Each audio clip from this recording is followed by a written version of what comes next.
It's another Q&A edition of Optimal Health Daily, episode 1218, and I'm Dr. Neil Malik.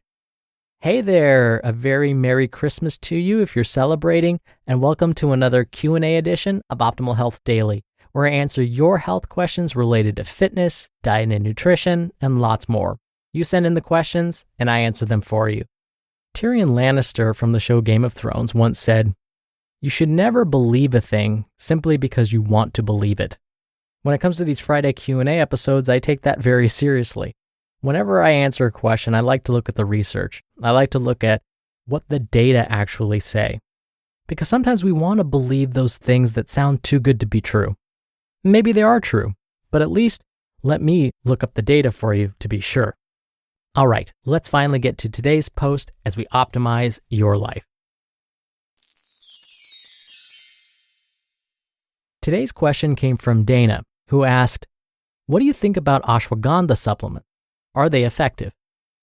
Thank you so much for your question, Dana. Your timing is perfect. This is because before the end of the fall semester, which was just a couple of weeks ago, the last topic I covered in a public health nutrition class I teach was all about holistic nutrition. And as part of this topic, I discussed something called adaptogenic herbs. And ashwagandha is one such herb. So let's jump right in and get to the heart of your question, Dana. Ashwagandha is showing some promise when it comes to reducing some of the harmful effects of stress. It's also been shown to be helpful for reducing blood pressure and blood sugar levels in those with diabetes. Let me explain. First, I should mention that if ashwagandha doesn't sound familiar, you may have also seen it referred to as Indian ginseng, or sometimes it's incorrectly referred to as winter cherry.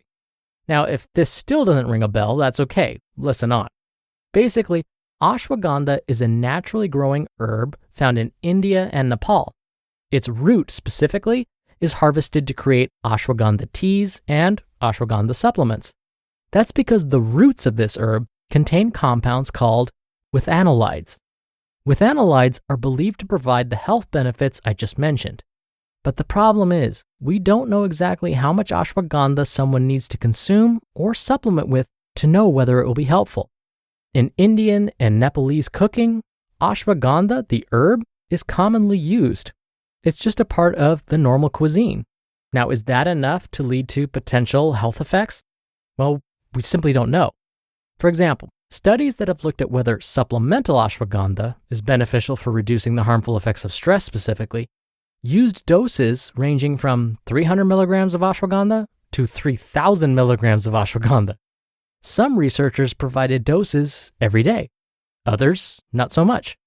In fact, most of these studies used supplemental ashwagandha, a concentrated dose of it, as opposed to its herbal form.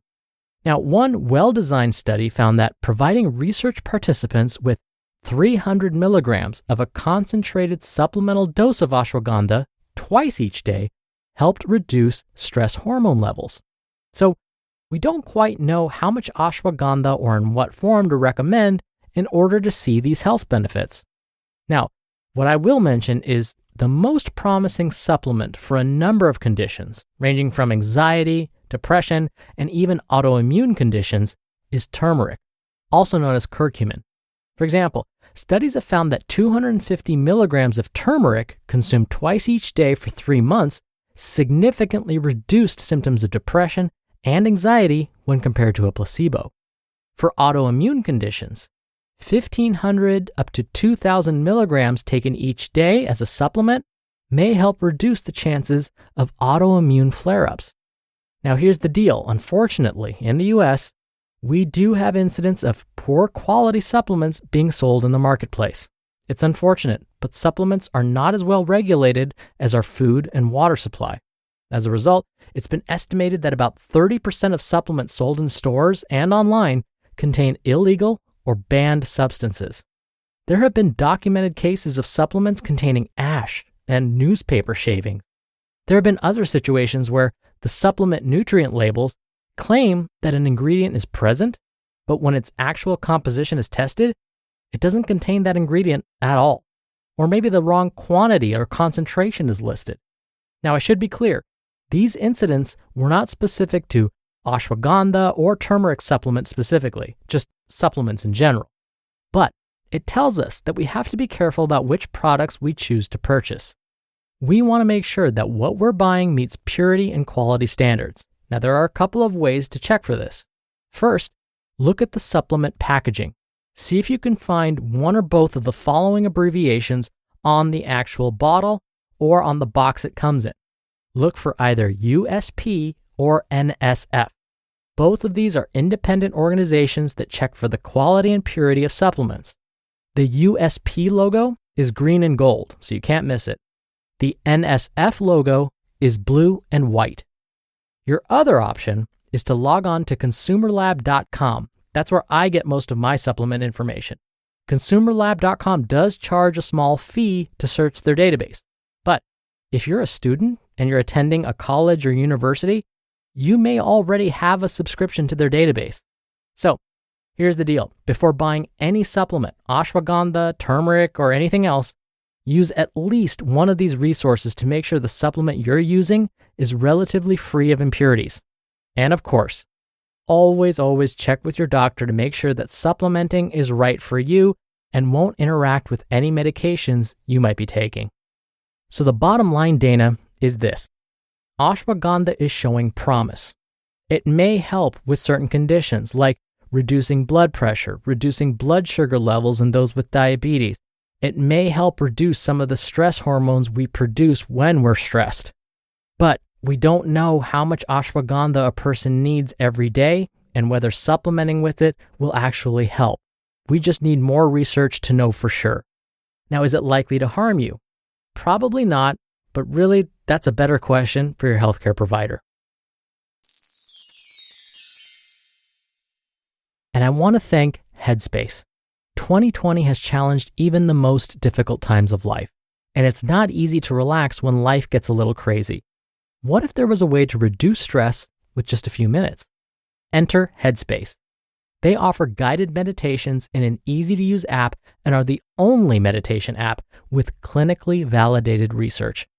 Headspace's approach to mindfulness has helped so many people reduce stress, improve sleep, boost focus, and increase their overall sense of well-being. As a professor, reading and writing papers for hours can be a lot at times. Headspace has been a tremendous help to get me into the zone, find clarity, and boost my productivity while getting work done.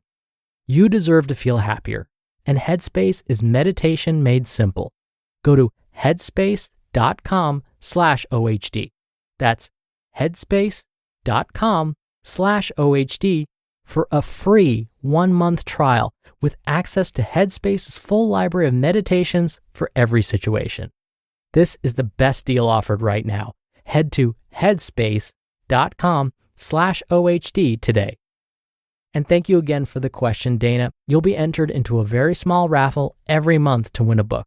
And if you want to be in the raffle, send me a question. You can email one to health@oldpodcast.com. If you want to send in an audio question, come by oldpodcast.com/ask to record from your computer. Or you can do it the old-fashioned way and call in your question. The number is 61 I love OHD. All right, that's another Q&A edition of Optimal Health Daily. Thank you so much for listening every day. Thank you for listening all the way through. I wish you a very Merry Christmas if you're celebrating, and I'll see you back here tomorrow for Kwanzaa and Boxing Day and where your optimal life awaits.